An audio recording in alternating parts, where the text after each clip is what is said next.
Hi F lovers, welcome back to my channel. Video को start करने से पहले अगर अभी तक आप में से किसी ने भी मेरे चैनल को सब्सक्राइब नहीं किया है तो प्लीज़ चैनल को सब्सक्राइब, वीडियो को लाइक और नीचे कमेंट करते हुए ज़रूर बताइएगा कि आज का ये पार्ट आप लोग को कैसा लगा। तो चलिए यू आर नॉट मिस्टर्स के नेक्स्ट पार्ट को स्टार्ट करते हैं। लास्ट पार्ट में हमने देखा था कि वांग जी को कुछ समय चाहिए था विंग को माफ़ करने के लिए, या फिर ये सोचने के लिए कि उसे विंग को माफ़ करना है या नहीं, क्योंकि ये बात कहीं ना कहीं सच थी कि भले ही उसे नहीं पता था कि विंग किस चीज़ों से गुजरा है, लेकिन हाँ वो एक चीज़ ज़रूर जानता था कि विंग की वजह से वो किन चीज़ों से गुजरा है। जिस विंग ने न जाने कितने वादे किए थे, कितनी चीज़ें कसमें वादे एक साथ उसके साथ लिए थे, लेकिन लास्टली उसने हर एक चीज़ तोड़ दिया। लेकिन हाँ उसे एक चीज़ की शांति ज़रूर थी कि विंग ने उससे ये बोला कि विशान उसकी बेटी नहीं थी। लेकिन फिर भी फर्स्ट टाइम जब मैंग्याओ प्रेग्नेंट हुआ था तो तब वो किसका बेबी था? तब भी तो वो विंग का ही बेबी था ना। और उस बार विंग ने खुशी खुशी उसे एक्सेप्ट किया था। हालांकि इस बार भी विशान को उसने बहुत अच्छे से एक्सेप्ट किया था, लेकिन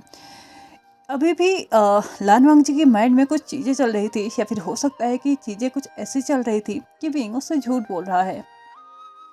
दिन निकलते गए और एक हफ्ता निकल चुका था। इस एक हफ्ते में विंग ने वांग जी को पूरी तरीके से फ्रीडम दे दी थी, यानी कि वो जो करना चाहता था वो कर सकता था। अगर उसे वी सेक्ट में रहना है, इस राजमहल में रहना है तो वो रह सकता है, नहीं रहना तो वो बच्चों को लेके जा सकता है, लेकिन वो बच्चों को कभी भी वी फैमिली से दूर नहीं कर सकता। चाहे बच्चे कहीं भी चले जाए, जब वो 18 साल के होंगे तो उन्हें अपनी जिम्मेदारी निभानी होगी, स्पेशली सुजोई को, क्योंकि वो एक अल्फा है और अल्फा होने के नाते उसे अपने पिता की राजगद्दी को संभालना होगा। तो ये उसको करना होगा, और तब तक वो जहाँ चाहे जैसे चाहे वैसे रह सकते हैं। तब तक कि उन्हें पूरी छूट है। 18 साल के बाद उन्हें यहाँ आना होगा, और 21 साल के जब वो हो जाएंगे तो अपनी जिम्मेदारी उन्हें निभानी होगी। ये चीज़ें उसने राज्यसभा में भी घोषणा कर दी थी। इस एक हफ्ते में विंग ने वांग जी को एक बार भी बॉदर करने की कोशिश नहीं की, एक बार भी उसे परेशान करने की कोशिश नहीं की। लेकिन लान वांग जी शायद उन 2 दिनों को मिस करने लगा था जो कि उसने और विंग ने एक साथ स्पेंड किए थे, या ये कहो कि विंग ने उसे परेशान करते हुए बिताए थे। उन 2 दिनों को लान वांग जी को याद करते हुए कुछ अधूरापन सा अपने अंदर फील करने लगा था। इन 9 सालों में उसे कहीं ना कहीं आदत हो चुकी थी विंग के बिना जीने की, लेकिन शायद विंग ने इन 2 दिनों में ही उसको फिर से उसकी आदत लगा दी थी। यहाँ पे विंग फिर से अभी वेसांग और वेंचुलियो और कुछ और लोगों के साथ बैठा हुआ था और पूछ रहा था कि उनकी प्रोसेस आगे कब तक चली, मतलब कहाँ तक पहुँची है। तो इस बारे में वेसांग ने आंसर करते हुए बोला कि वो ऑलमोस्ट सारी की सारी तहकीकात कर चुका है, लेकिन उसे कुछ भी नहीं मिल रहा है। लेकिन हाँ कुछ और उम्मीदें हैं जहाँ पे वो आगे बढ़ना चाहता है। अगर वो सक्सेस रहा तो वो तुम्हें ज़रूर बताएगा, अगर नहीं भी रहा तो भी वो दोबारा ट्राई करना चाहेगा। और चिंता मत करो, जब तक मैं पता नहीं लगा लेता तब तक मैं शांत नहीं बैठूंगा। इसी के साथ वेंजुलियो ने भी विंग को बताया कि उसने उन सभी मतलब जो जिनकी मृत्यु हुई थी, जिनकी डेथ हुई थी, उनके घर वालों को पता किया, लेकिन उनमें से बहुत सारे लोग गायब हो चुके हैं और बहुत सारे लोग हैं जो कि सामने से बोलना चाहते हैं। वो सिर्फ महाराज को ही दोषी दे रहे हैं, क्योंकि उन्हें नहीं पता है कि उनके जो परिवार का सदस्य मरा है वो किस तरीके से मरा है। उनके अकॉर्डिंग वो महाराज के काम से गया था, महाराज के लोग आए थे उसे लेके जाने के लिए, और उसी के साथ वो कभी वापस लौट के नहीं आया। और कुछ लोग थे जो कि शायद कुछ जानते थे लेकिन डर की वजह से बोल नहीं पा रहे थे। लेकिन वेंजुलियो ने यहाँ पे विंग को आश्वस्त करते हुए बताया था कि चिंता मत कीजिए, मैं जल्दी से जल्दी सभी लोगों का पता लगा लूंगा और साथ ही साथ सच भी उगलवाने की कोशिश करूंगा। यहाँ पे इन लोगों की बातें खत्म हो चुकी थी। उन लोगों की जो छोटी सी मीटिंग थी वो कंप्लीट हो चुकी थी और सभी लोग फिर से अपने अपने काम में लग चुके थे। लेकिन मिंग जब अपने ही रूम में था तो तभी उसे कुछ सैनिक आके बताते हैं कि उन्हें युद्ध के लिए तैयार होना होगा। इसका मतलब था कि कहीं ना किसी तरीके से उन पर युद्ध होने की, मतलब आक्रमण किया जाना है, कोई ना कोई उन पर अटैक करने वाला है। इसी बात पे वहाँ पे राज्यसभा बैठाई गई और राज्यसभा में वहाँ पे कुछ लोगों ने बताया, या ये कहो कि कुछ अधिकारियों ने बताया कि कल्टीवेशन वर्ल्ड पे डिमॉन वर्ल्ड का आक्रमण हो रहा है। कल्टीवेशन वर्ल्ड ने अपनी सुरक्षा में जितने भी बैरियर्स सेट किए थे, जितने भी कवच लगाए थे, जितने भी द्वार लगाए थे, उन सभी को तोड़ने की कोशिश की जा रही है। और हो सकता है कि हमें बहुत जल्द ही एक भीषण युद्ध की तैयारी करनी होगी और उसका आगाज भी करना होगा। विंग ने इन सभी बातों को मद्देनजर रखते हुए सभी को आदेश दे दिया कि जल्दी से जल्दी जितने भी लोग हैं सभी की ट्रेनिंग पूरी की जाए, जिसको आता है वो भी तैयार रहे, जिसको नहीं आता है वो भी तैयार रहे, और साथ ही साथ जितने भी बैरियर्स अभी तक सेट हुए हैं उनको भी स्ट्रॉन्ग करने की कोशिश की जाए। अगर वो स्ट्रॉन्ग रहेंगे तो डिमॉन वर्ल्ड में से कोई भी उन्हें नहीं तोड़ सकता, और अगर वो तोड़ेंगे ही नहीं तो यहाँ पे आक्रमण भी नहीं होगा। विंग ने यहाँ पे सैनिकों को भी आदेश दे दिया था कि हर वक्त उन्हें तैयार रहना होगा, किसी भी वक्त हमें बैटल फील्ड में जाना पड़ सकता है और वहाँ पे जिंदगी और मौत से भी लड़ना पड़ सकता है, तो इसलिए तैयार रहें, क्योंकि हम में से कोई भी ये उम्मीद नहीं कर सकता कि हम बैटल फील्ड से एकदम आसानी से और बिल्कुल सुरक्षित ही वापस आएंगे। हो सकता है कि हम में से कोई भी वापस ना आए, लेकिन फिर भी हमें अपना फर्ज अदा करना होगा, अपने जिम्मेदारियों को निभाना होगा। और इसी के साथ उसने महारानी किंग को जिम्मेदारी दे दी कि उसकी अनुपस्थिति में उसे पूरा का पूरा राज परिवार संभालना है, राजमहल को संभालना है। जो भी यहाँ पे अप्स एंड डाउन्स अगर आते हैं तो वो उसे ही संभालने हैं, क्योंकि यहाँ पे वैन किंग सिर्फ महारानी ही नहीं है, साथ ही साथ वो एक कल्टीवेटर भी है और साथ ही साथ वो एक डॉक्टर भी है। उसको हर एक जिम्मेदारी निभानी होगी, महारानी की भी, कल्टीवेटर की भी और अपने एक डॉक्टर की भी। अगर यहाँ पे कोई घायल होता है तो उसको ठीक भी करना होगा, और अगर किसी पे आक्रमण होता है, किसी पे अटैक होता है तो उसे बचाना भी होगा, और साथ ही साथ अपने आवाम का भी ध्यान रखना होगा, क्योंकि शायद उस वक्त विंग वहाँ पे नहीं होगा अपने आवाम का ध्यान रखने के लिए, अपनी प्रजा का ध्यान रखने के लिए। यहाँ पे सारी बातें हो चुकी थी, लेकिन शायद बातें आगे बढ़ पाती इससे पहले ही कुछ विद्वान लोग जो थे वो वहाँ पे आके बताते हैं कि डिमॉन वर्ल्ड ऑलमोस्ट सारे के सारे कवच तोड़ चुका है, और वो कभी भी यहाँ पे या फिर बैटल फील्ड में आ सकते हैं हम सभी से युद्ध करने के लिए। तो हमारे पास ज़्यादा वक्त नहीं है, हमें कल सुबह होते होते हमारे बैटल फील्ड के लिए निकलना होगा, वरना कहीं ऐसा ना हो कि वो वहाँ से आगे बढ़ जाएं और हमारा पूरा का पूरा कल्टीवेशन वर्ल्ड तबाह कर दे। अगर उन्हें रोकना है तो हमें बैटल फील्ड में उनसे पहले पहुँचना होगा।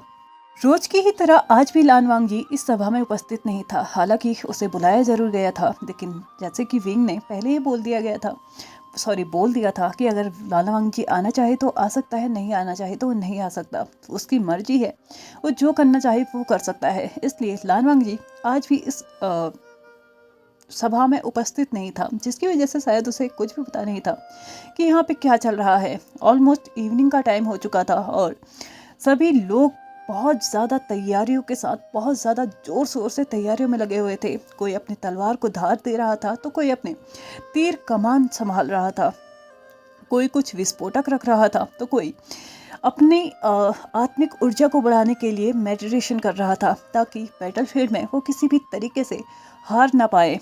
भले ही वो हारेंगे जीतेंगे ये वो नहीं जानते थे, लेकिन अपने एंड से पूरी कोशिश करना वो चाहते थे। राजमहल में बहुत जोर शोर से तैयारियां चल रही थी। ऐसा लग रहा था कि वो बहुत बड़े आफत जो उनके ऊपर आने वाली है उसके लिए पूरी तरीके से सज्ज हैं, सहज हैं। लेकिन वहीं वीलान हाउस में आज वैन किंग और लान वांगजी एकदम आमने सामने बैठे हुए थे। लान वांगजी जैसे ही वैन किंग को अपने पास देखता है तो उसने उसे बैठने के लिए आमंत्रित किया और साथ ही साथ उससे चाय भी ऑफर की, जिसके साथ वैन किंग ने उस चाय की सिप लेते हुए उस प्याले को फिर से टेबल में रख दिया और साथ ही साथ अपने स्लीप से एक लेटर को निकालते हुए लान वांगजी के आगे खिसका दिया। लान वांगजी वैन किंग से पूछता है कि ये क्या है, तो तभी वैन किंग आंसर करते हुए बोलती है, मुझे लगता है कि मुझसे बेटर ये तुम समझ सकते हो कि ये क्या है। इसे पढ़ो और उसके बाद स्थिति को समझो। शायद तुम समझ सकते हो कि क्या हुआ है और क्या होने वाला है या क्या हो रहा था। शायद तुम अच्छे से समझ पाओ। लान वांगजी ने उस लेटर को अपने हाथ में लिया और धीरे से उसको खोलना स्टार्ट किया। जैसे ही उसने खोला उसने टॉप से बॉटम की तरफ उसको पढ़ना स्टार्ट किया। जैसे जैसे वो पढ़ते जा रहा था उसकी आंखें भारी होती जा रही थी, उसकी आंखें इतनी ज़्यादा भयानक होती जा रही थी। ऐसा लग रहा था कि सामने लान वांगजी नहीं, एक ऐसा इंसान खड़ा है जो कि इस वक्त खून का प्यासा है। ऐसा लग रहा था कि शायद वो किसी को जान से मारना चाहता है, लेकिन शायद वो इंसान उसके सामने नहीं था। उसने उस लेटर को अपने आप से थोड़ा दूर किया, दोबारा उसको फोल्ड करते हुए उसे टेबल में रख दिया और वैन किंग की तरफ देखते हुए बोला, क्या है ये, क्या ये सच है? तो तभी वैन किंग ने आंसर करते हुए बोला, मुझे नहीं पता ये सच है या झूठ, लेकिन हाँ मैं इतना ज़रूर जानती हूँ कि ये मुझे महाराज के कमरे में मिला, या फिर तुम कह सकते हो कि तुम्हारे विंग के कमरे में मिला। और अगर ये सच है तो वो लगभग 9 सालों से इसी चीज़ से झेल रहा है। मुझे नहीं पता कि वो किस स्थिति में है या किस चीज़ों को झेल रहा है, लेकिन अगर ये सच है तो सुजोई पे हुआ अटैक किसी और की चाल थी और वो सिर्फ और सिर्फ विंग को थ्रेटन करने के लिए थी। क्या अभी भी तुम उससे दूर रहना चाहोगे? क्या अभी भी तुम उसका साथ नहीं देना चाहोगे? क्या अभी भी तुम उसको दोषी बोलना चाहोगे? अगर इस लेटर में थोड़ी सी भी सच्चाई है तो मैं सिर्फ इतना ही कहना चाहूँगी कि तुमने बहुत कुछ झेला है, लेकिन तुमसे भी ज़्यादा उसने झेला है। इसे समझने की कोशिश करो और उसका साथ दो, क्योंकि ये तुम बहुत अच्छे से जानते हो। भले ही महारानी के रूप में मैं हूँ, भले ही मिस्ट्रेस के रूप में मैंग्याओ है, लेकिन फिर भी उसके सबसे ज़्यादा क्लोज जो है वो तुम ही हो। मैं तुम्हें ज़्यादा कुछ नहीं बोलना चाहती, क्योंकि तुम पहले से ही बहुत ज़्यादा समझदार हो। मैं जानती हूँ तुम स्थिति को बहुत अच्छे से समझ चुके हो और परिस्थितियों को बहुत अच्छे से संभाल भी लोगे। मैं जानती हूँ तुमने बहुत कुछ झेला है। तुमने इन 9 सालों में विंग को बहुत ज़्यादा याद किया है, लेकिन इस लेटर के अकॉर्डिंग मैं ये ज़रूर कह सकती हूँ कि विंग ने भी उतना ही तुम्हें याद किया है जितना कि तुमने उसे याद किया है। उतनी ही कमी उसे भी महसूस हुई है जितनी कि तुम्हें हुई है। शायद तुमसे ज़्यादा वो अपने आप को कंट्रोल करके रखा हुआ है। क्या तुम समझ सकते हो इस स्थिति को कि जब तुम्हें अच्छे से पता है कि तुम्हें किसके पास जाना है, लेकिन फिर भी तुम जा नहीं सकते? क्या तुम इस स्थिति को समझ सकते हो कि तुम्हारे खुद का पार्टनर तुम्हारे बच्चों को जन्म देने वाला हो और तुम मजबूरन उसके पास नहीं जा सकते? क्या तुम इस स्थिति को समझ सकते हो? अगर समझ सकते हो तो प्लीज़ उसका साथ दो। इस वक्त तुम ही हो जो उसे बहुत अच्छे से संभाल सकते हो, उसका साथ दे सकते हो और एक मुरझाए हुए विंग को फिर से खिला सकते हो। वो जिए या मरे उसे कभी कोई फ़र्क नहीं पड़ा। उसे फ़र्क पड़ा इस बात से कि तुम उसके साथ नहीं थे। तुम्हारी बेरुखी उसे बहुत ज़्यादा तकलीफ देती है लानवांग जी। प्लीज़ ऐसा मत करो, उसका साथ दो और उसे फिर से वही विंग बना दो जिससे तुमने प्यार किया था, जिससे तुमने शादी की थी और जिसके बच्चों को तुमने जन्म दिया है। मैं समझती हूँ कि तुम इस बात को ज़रूर समझोगे। ऐसा कहते हुए वैन किंग अपनी सीट से उठ चुकी थी और ऑलमोस्ट कमरे से बाहर जाने वाली थी, लेकिन फिर से वो अपने कदमों को रोकते हुए फिर से टर्न होती है और लानवांग जी की तरफ देखते हुए बोलती है, और हाँ, तुम्हारी जानकारी के लिए बता दूँ, कल्टिवेशन वर्ड पे डिमॉन वर्ड आक्रमण करने वाला है और वो कल बैटलफील्ड में जा रहा है। और मुझे नहीं लगता कि तुम्हें इस स्थिति में उसे अकेला छोड़ना चाहिए, क्योंकि अगर एक बार वो युद्ध में गया तो इस युद्ध के नियम के अनुसार कोई एक ही दल है जो कि आराम से जी सकता है। एक दल को तबाह होना होगा और हम नहीं जानते कि वो कौन सा दल होगा। शायद हो सकता है कि एक हफ्ते पहले जब तुमने विंग को देखा था वो तुम्हारा लास्ट भी हो सकता है। इसलिए अपने इस मौके को मत छोड़ो और उसका साथ दो। ऐसा कहते हुए वैन किंग पूरी तरीके से अपने आप को टर्न करते हुए वहाँ से बाहर जा चुकी थी और लानवांग जी अपनी जगह पे एकदम स्टिफ हो चुका था, क्योंकि उसे नहीं पता चल रहा था कि अभी अभी उसके सामने क्या आया, अभी अभी उसके सामने क्या आ रहा है और कल का दिन उसके लिए क्या लेके आएगा। क्या सच में वैन किंग की कही हुई बात सच हो सकती है? क्या एक हफ्ते पहले जो मैंने विंग को देखा था क्या वो लास्ट हो सकता है? क्या सच में मुझे एक बार भी मौका नहीं मिलेगा विंग को देखने का? ये सारी बातें सोचते सोचते लानवांग जी अपने बेड पे जा चुका था और दूसरी तरफ विंग भी आराम से सो रहा था, क्योंकि उसे आज एक शांतिपूर्ण निद्रा जरूरी थी। एक शांति से के साथ सोना जरूरी था, क्योंकि कल उसे बैटलफील्ड के लिए निकलना था और अपनी इस प्रजा को बचाना था, अपने इस कल्टिवेशन वर्ड को बचाना था, जिसको कभी उसके पिता ने बचाया था, कभी उसके पिता ने जिसका इस तरीके से निर्माण किया था, उसको उसे बचाना ही होगा। और साथ ही साथ उसे ध्यान भी रखना होगा कि बेगुनाह लोगों की जान ना जाए। इसलिए उसे आज शांति से सोना जरूरी था। वो सो चुका था। दूसरी तरफ लानवांग जी भी अपने स्लीपी वार्ड में जा चुका था। इसी के साथ सुबह हो चुकी थी और सुबह होते होते फिर से एक तरीके का कोहराम राजमहल में मच चुका था, या फिर ये कहो कि वीस सिटी में मच चुका था, क्योंकि आज सभी सैनिकों को इस सिटी को छोड़ के कल्टिवेशन वर्ड को बचाने के लिए बैटलफील्ड में जाना होगा। और कोई नहीं जानता कि यहाँ से कितने लोग आज जा रहे हैं, उतने ही वापस आ भी पाएंगे या नहीं, या फिर इनमें से कुछ लोग वापस आ पाएंगे, या फिर हो सकता है कि कोई भी वापस ना आ पाए। इसलिए वो सभी लोग अपने परिवार से मिल रहे थे, अपने प्रियजनों से मिल रहे थे और उनकी शुभकामनाएं भी ले रहे थे। ऑलमोस्ट सारी तैयारियां हो चुकी थी। विंग को भी उसके बैटलफील्ड में जिस तरीके के कपड़े पहनने थे वो पहना दिए गए थे। साथ ही साथ उसकी सीबियान की धार को तेज करके उसके हाथों में दे दिया गया था। लेकिन तभी विंग की नज़र पड़ती है उस जगह पे जिस जगह से कोई बहुत ज़्यादा प्रकाश के साथ आ रहा था, अपने तेज के साथ आ रहा था, और साथ ही साथ एक अलग सा साइन आज उसके फेस पे था। ऐसा लग रहा था कि शायद एक कल्टीवेटर चल के आ रहा था, और वो कोई और नहीं, खुद हांग वांजुन थे। आज तक सभी ने यहाँ पे लानवांग जी को देखा था, लेकिन आज उसका जो ऑरा था ना, वो क्लियरली हर किसी को ये बता रहा था कि ये हांग वनजुन है, अब शायद बैटलफील्ड में इनकी जीत तय है। इसलिए वो आके महाराज के सामने बो डाउन करता है और उसके बाद महाराज से अनुमति लेता है कि वो भी उनके साथ बैटलफील्ड में जाना चाहता है। अगर आप मुझे अनुमति देना चाहते हैं तो मैं आपके शब्दों का इंतजार नहीं कर रहा हूँ। मैं चाहता हूँ कि आप मुझे मेरी तलवार दें। अगर आप मुझे मेरी तलवार देते हैं तो मैं समझ जाऊंगा कि आप चाहते हैं कि मैं आपके साथ आऊं। लेकिन विंग ने लान वांगजी को उठाते हुए उसको देखते हुए बोला, मैं ऐसा नहीं कर सकता। मैं अपने साथ साथ तुम्हारी जान को रिस्क में नहीं डाल सकता। तुम वहाँ पे नहीं आ सकते। वैसे भी मेरी आवाम में मेरी प्रजा और मेरे महारानी, वाइफ या फिर मिस्ट्रेस किसी को भी वहाँ पे आने की अनुमति नहीं है। उनकी रक्षा करना मेरी जिम्मेदारी है और ये मैं बखूबी निभाऊंगा।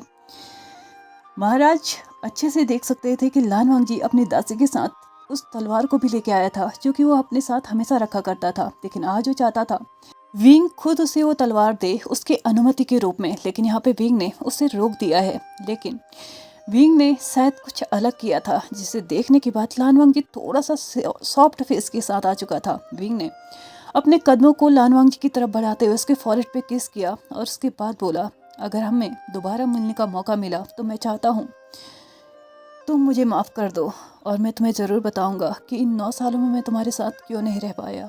उम्मीद करता हूँ तुम मुझे माफ़ कर दोगे। कहीं ना कहीं विंग की आंखें नम हो चुकी थी। लेकिन लान वांगजी ने विंग को रोकते हुए फिर से बोला, मैं आपके साथ रहना चाहता हूँ। हमने इन 9 सालों को बर्बाद किया है। मैं नहीं चाहता कि अब एक पल भी मैं बर्बाद करूँ। और रही बात माफ़ी की, मैं आपको कर चुका हूँ। प्लीज़ मुझे भी आपके साथ आने की अनुमति दें। मुझे भी आपके साथ रहना है। हर एक पल, हर एक समय, हर एक वक्त मुझे आपके साथ रहना है। चाहे वो बैटलफील्ड ही क्यों ना हो, मुझे वहाँ भी आपके साथ रहना है। मैं आपका वाइफ ही नहीं हूँ, शायद आप भूल रहे हैं, मैं आपका पार्टनर भी हूँ। और किसी टाइम पे हम लोग कल्टीवेशन पार्टनर भी हुआ करते थे। और इसलिए ये मेरी भी जिम्मेदारी है कि इस कल्टीवेशन वर्ल्ड को बचाऊं, क्योंकि मैं भी एक कल्टीवेटर हूं और मैं इस जिम्मेदारी से भाग नहीं सकता। और इसी के साथ मैं इस चीज़ को भी नहीं छोड़ सकता कि मैं अब तुम्हारे साथ रहना चाहता हूं। हर पल मेरा, मैं सिर्फ तुम्हारे साथ रहना चाहता हूं। प्लीज़ मुझे आने की परमिशन दो। लान वांगजी के मुंह से निकले हुए ये शब्द विंग को बहुत ज़्यादा खुशी दे चुके थे कि उसके प्यार ने, उसकी ज़िंदगी ने, उसकी लाइफ, उसके पार्टनर, उसके लाइफ के एक इम्पॉर्टेंट पार्ट ने उसे माफ़ कर दिया। उसे फिर से वैसे ही एक्सेप्ट किया जैसे कि वो 9 साल पहले रहा करते थे। लेकिन शायद वो अभी भी लान वांगजी को अपने साथ चलने के लिए परमिशन नहीं दे पा रहा था, क्योंकि वो नहीं चाहता था कि लान वांगजी किसी भी तरीके से अब मुसीबत में पड़े। क्या होगा अगर विंग लान वांगजी को बचाने में असमर्थ रहा तो? अगर उसकी वजह से लान वांगजी को कुछ हो गया तो वो क्या करेगा? क्या होगा अगर उस बैटलफील्ड से वो लान वांगजी को सही सलामत वापस नहीं ले पाया तो? लेकिन इससे पहले ही लान वांगजी ने विंग के फेशियल एक्सप्रेशंस को समझते हुए अपने शब्दों को फिर से अपने मुंह से बाहर निकाला और बोला, शायद तुम भूल रहे हो कि मैं हांग वनजुन हूँ, और शायद तुम ये भी भूल रहे हो कि शॉर्टमैनशिप में मैं तुमसे बेटर हूँ। कोई भी मुझे नहीं हरा सकता। और रही बात मेरी स्पिरिचुअल पावर की, तो मैं तुम्हें ये बता दूँ कि मेरी गोल्डन कोर भी तुमसे कहीं ज़्यादा स्ट्रांग है। तो मुझे नहीं लगता कि तुम्हारे प्रोटेक्शन की मुझे ज़रूरत है। हो सकता है कि मैं तुम्हें बचाऊँ। ऐसा कहते हुए लान वांगजी ने एक हल्की सी मुस्कान विंग को दी थी, जिसके के साथ उसे ये श्योरिटी तो मिल चुकी थी कि हाँ, उसके सामने लान वांगजी नहीं, हांग वनजुन है। और इसी के साथ उसने अपने कदमों को उस दासी की तरफ बढ़ाया जो कि थाल में लान वांगजी की तलवार को अच्छे से सजा के लाई हुई थी। और उसे अपने हाथ में लेते हुए उसने बड़े ही सम्मान के साथ लान वांगजी को वो तलवार पकड़ा दी, जो कि लान वांगजी के लिए एक ऐसा आभूषण है जो कि उसकी शोभा को और भी ज़्यादा बढ़ाता है। उसे ये महसूस कराता है कि वो एक कल्टीवेटर है और आज वो अपनी जिम्मेदारी निभाने जा रहा है। लान वांगजी को विंग के एंड से परमिशन मिल चुकी थी और यहाँ पे लान वांगजी और विंग दोनों ने ही अपनी इस यात्रा को आरंभ करने की घोषणा कर दी थी। लेकिन इससे पहले ही वो वहाँ पे देखते हैं कि 2 लोग अचानक से वहाँ पे अपैर हुए थे या फिर वहाँ पे दिखाई दे गए थे। और उनके अपैर होने के ढंग से ये आसानी से कहा जा सकता था कि ये मैजिक वर्ड से हैं। इसी के साथ वो दोनों ही वहाँ पे बहुत अच्छे से विंग के सामने आते हुए उन्हें बो डाउन करते हैं और उसके बाद अपने फेस को दिखाते हैं। तो तब जाके उन्हें पता चलता है कि ये सच में मैजिक वर्ड से हैं, जो कि मैजिक वर्ड को लीड करते हैं, जो कि सॉन्गलैन और xiao xinchen थे। इसी के साथ xiao xinchen ने लान वांगजी और विंग दोनों को ही दोबारा से बो डाउन किया और विंग से परमिशन ली कि वो भी उसके साथ बैटल फील्ड में जाना चाहता है, वो भी डिमॉन वर्ड के खिलाफ लड़ना चाहता है, वो वहाँ पे जाना चाहता है और आपकी मदद करना चाहता है। यहाँ पे विंग ने कुछ समय सोचते हुए xiao xinchen और सॉन्गलैन दोनों से ही मना कर दिया था, क्योंकि कल्टिवेशन वर्ड ने किसी भी अदर वर्ड से कोई मदद नहीं मांगी थी। और देखा जाए तो यहाँ पे किसी और वर्ड के साथ उनके कोई अच्छे रिश्ते भी नहीं थे, लेकिन हाँ इतने बिगड़े हुए भी नहीं थे। मतलब देखा जाए तो नॉर्मल से ही रिश्ते थे, लेकिन हाँ डिमॉन वर्ड अचानक से कल्टिवेशन वर्ड में क्यों अटैक कर रहा है, इसकी उनको किसी भी तरीके की कोई भी भनक नहीं थी। विंग ने यहाँ पे मना तो कर दिया था, लेकिन xiao xinchen ने फिर से विंग से अनुरोध किया कि वो वहाँ पे जाना चाहता है और वो भी अपनी भागीदारी देना चाहता है। कल्टिवेशन वर्ड इन तीनों ही वर्ड में सबसे सर्वोपरि है और उसको बचाना हर किसी की रिस्पॉन्सिबिलिटी है, चाहे वो कल्टिवेशन वर्ड हो चाहे वो मैजिक वर्ड हो। अगर उसे बचाना है तो हम सभी को एक साथ आना होगा और मैं अपने सैनिक को भी अपनी जितनी भी सैन्य शक्ति है उसे भी लेके आया हूँ। कुछ देर सोचने के बाद विंग को ये महसूस हुआ कि उसे मदद की ज़रूरत है, इसलिए उसने उनको भी एग्री कर दिया कि वो भी उनके साथ चल सकते हैं। लेकिन कोई और भी था जो कि वहाँ पे विंग के साथ बैटल फील्ड में जाना चाहता था। वो कोई और नहीं, खुद मैंग्याओ था। लेकिन मैंग्याओ आगे कुछ कर पाता इससे पहले ही वैनकिंग की नज़र उस पर चल चुकी थी, जा चुकी थी। और उससे पहले ही वो अपनी निगाहों से उसे बता चुकी थी कि तुम यहाँ से नहीं जा सकते और किसी भी हालत में नहीं जा सकते। मैंग्याओ अच्छे से जानता था कि महारानी के आदेश के अगेंस्ट जाने का नतीजा क्या हो सकता है, इसलिए वो यहाँ पे चुप रह चुका। लेकिन उसे देख के ऐसा लग रहा था कि शायद उसकी बहुत बड़ी इच्छा यहाँ पे कंप्लीट होते होते रह गई थी। इसी के साथ ही सभी लोग जा चुके थे, लेकिन रास्ते में चलते चलते xiao xinchen और सॉन्गलैन एक जगह पे रुके थे और सॉन्गलैन ने xiao xinchen की आंखों में देखते हुए बोला था, क्या तुम सच में वहाँ पे जाना चाहते हो? तो xiao xinchen ने सॉन्गलैन से डबल क्वेश्चनिंग करते हुए बोला, बाय एनी चांस उसकी जगह पे मैं होता और मेरी जगह पे तुम होते तो तुम क्या करते? क्या तुम मुझे बचाने नहीं आते, या फिर इस कल्टिवेशन वर्ड के साथ लड़ते लड़ते तुम मुझे मरते हुए देख लेते? बताओ मुझे। सॉन्गलैन ने अपनी निगाहों को xiao xinchen से अलग करते हुए बोला, तुम वो नहीं हो और मैं तुम नहीं हूँ। तुम हो, मैं हूँ और वो है, इसलिए उसे छोड़ दो। अगर तुम उसे वहाँ पे बचाने के लिए जा रहे हो तो मैं चाहता हूँ कि तुम यहीं पे अपने कदमों को रोक दो। लेकिन इससे पहले ही xiao xinchen ने आंसर करते हुए बोला, नहीं, किसी भी हालत में नहीं। मैं उससे बचा के रहूँगा, चाहे उसके लिए मुझे खुद की जान देनी पड़े तो मैं दे सकता हूँ। ऐसा कहते हुए उसने अपने हाथ को सॉन्गलैन के हाथ से छुड़ा लिया और अपने कदमों को आगे बढ़ाना स्टार्ट किया। और इसी के साथ हम यहाँ पे इस पार्ट को ख़त्म करते हैं। तो चलिए फ्रेंड्स, आज के इस पार्ट को हम यहीं पे ख़त्म करते हैं। वीडियो पसंद आया तो please like share subscribe and comment करते हुए जाइएगा। Thank you so much for watching my video and bye bye.